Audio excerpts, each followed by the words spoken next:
Duna Dios, diz un tiki divo tempo e reflexionar com grande bodiosta.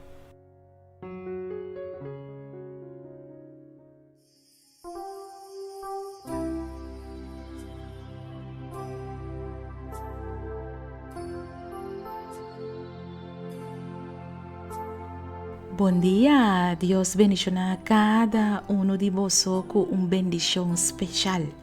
A minha é título de nossa reflexão de dia está titulada Seja generoso.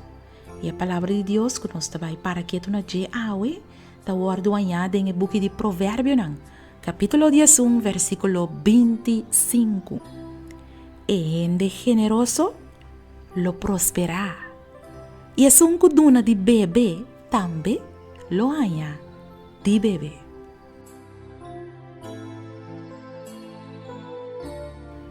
Se boque mais, botem kuduna mais.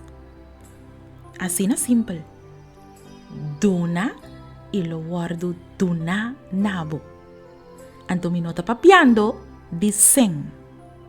Duna Dios bo tempo e lo botin más tempo. Duna Dios bo talento y lo botin más talento. Duna Dios bo habilidad y lo botin más habilidad.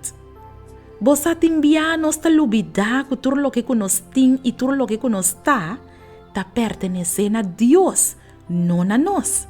Dios simplemente que pa nos ta generoso. Dios que pa nos dune back lo que cuela duna nos. Y de forma ahí, Dios lo bendicionaba con mucho más de lo que cubo a dune back. Pese a palabra de Dios también se nos awe. E ende generoso lo prospera.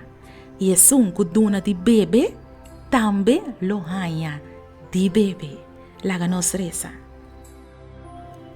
Tata de amor. Senhor, ao imeinta nos que pedimos, para hacer nos coração mais e mais generoso, para nos perseguir duna mais e para dar bendição para outro nan, tem na vida. Em nome de Jesus. Amém.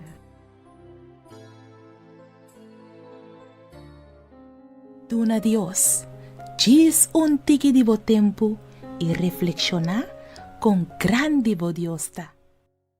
Boa puntra bo mês pa hopi anha com bo mês Teresa de maneira que Deus ta contestava oração bo que sa compa hasi oração com fé fuerte e que bota move em mão de todo poderoso boa perde trabalho quizás e bota pedindo Deus para abrir porta de vida para outro trabalho bota mester de contesta riba oração para situação difícil reclamar com fé. E buki aqui lo mostrava compahasi oração com fé forte e que te pone que Deus não porque da sin reaccionar. Lobo mira Deus move junto cubo den turbo problema nan e problema nan de mais grande e lobo mira com Deus lo treze solução nan inesperada. Busca bobuki reclamar com fé. Escrevi para Naira Lin Felicia.